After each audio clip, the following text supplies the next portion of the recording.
Boys and girls, ladies and gentlemen, I cannot believe that. I was absolutely gobsmacked when that team sheet was read out. It was read out. Yes, it was read out. Actually, yeah, Gio did technically read the team sheet out to me. I thought he was going to throw that. Not throw it. You know, I thought Elise, Longdello, Yarmolenko, Masuaku. You get what I mean. A mixture of B team players and under 23s. And I wouldn't have minded. I thought, you know, something has to give, right? We've got Leeds, Norwich, then Leeds again. We're in the knockout stages of Europe. We've had a good run in the League Cup. Why not? You know, why would... I understand. I think Gio always calls it a free pass. He would have got a free pass on that one. Just a signal that it's sent out. Just to say to us fans, to say to the players, I'm taking this seriously. It's one thing saying it in a press conference, it's another entirely sending out the messaging by putting out your team. I'm pretty sure Leeds and Bielsa would have said, I'm taking this seriously. And I think they did. I think they had a little go at it. But the team sheet said something else, didn't it? The fact that Rafinha wasn't on the pitch says everything. Because Moyes, I don't know who Moyes' best player is. I don't know. It could be Antonio, it could be Rice, it could be Bowen. You make up your own mind. But whoever it might be, they were on the pitch for David Moyes.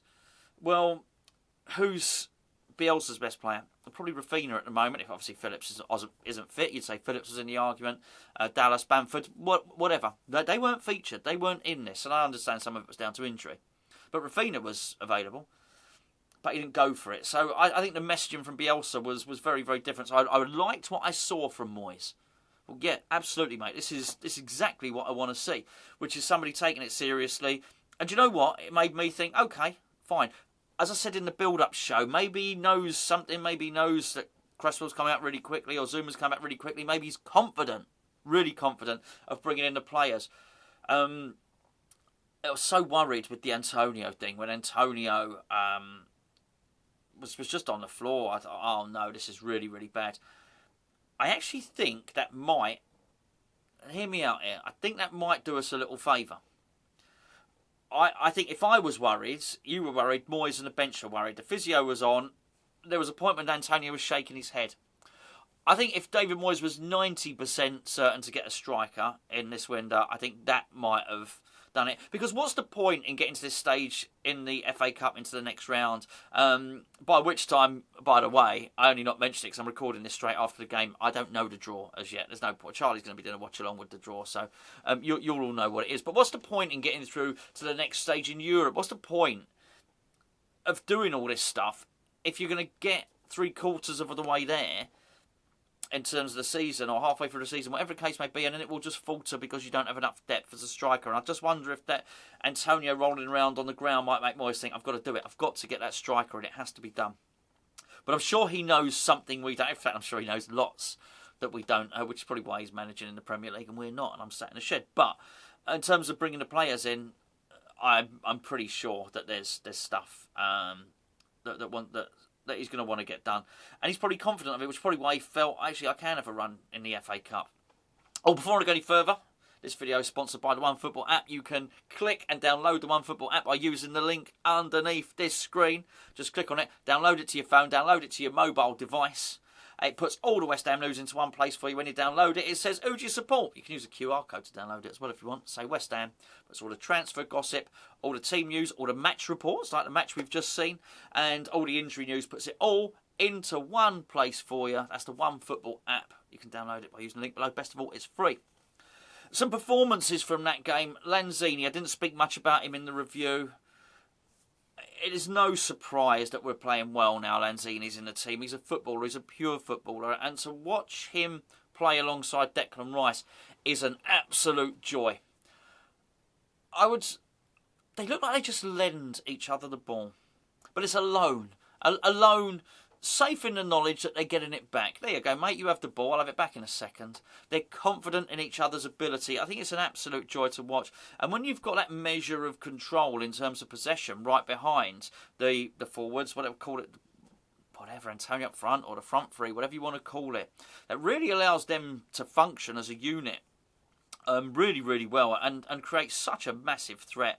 I was absolutely delighted to see that. So Lanzini, I don't know how long he's got left on his contract. Probably should have had a look before. I think he's got a couple of years. I don't think he's just got 1 year. I think he might have this season and possibly next season. Now, look, there's talk of him going. We'll discuss Lanzini individually in another video, certainly. But I just think we just got to enjoy him and get the most out of him now. What he's done, he's allowed us a lovely bit of breathing space to not worry about that position. Look, let's talk about Lingard coming in. At the moment, even if Lingard did come in, I think he'd have a little job to get Lanzini out of his position. I'm not sure he'd be that much better than Lanzini, if better at all. Although he is a quality player, and as a squad, we'd be better off with both of them in the squad there. But I mean, wonderful performance from him. So good to see Antonio back playing like that, and absolutely bossing the defenders and making them do stuff that they don't want to do, making the opposition defence run into areas they don't want to go into, making them commit fouls, and just being a general pain in the backside, really. Bowen was... There's so much went on in that game, particularly with the performance of Vlasic, who I covered in yesterday's video, which I'm not particularly discussing him now. There's so much going on, so many good performances, I felt, particularly in terms of endeavour and drive and commitment, which is all that good stuff that Bowen brings. It was almost easy to ignore Bowen at certain points. But from the first... Look, he scored a goal really, really late. Injury time goal. He was also the first person to threaten their goal because they cleared off the line. He didn't stop. That's Bowen. That's the full 90 minutes or 94 minutes, whatever it might have been at the end, of just outright work rate and skill as well. The way he was cutting in.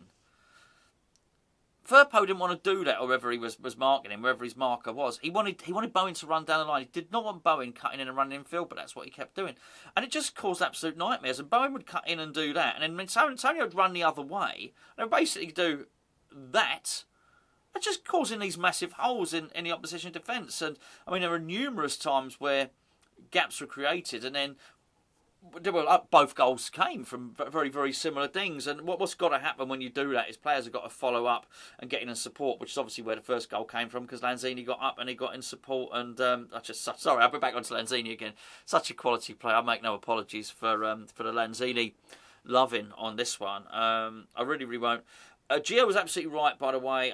If you go and listen to the review, I'm sure hopefully you listened to the review yesterday, was when Gio talks about his...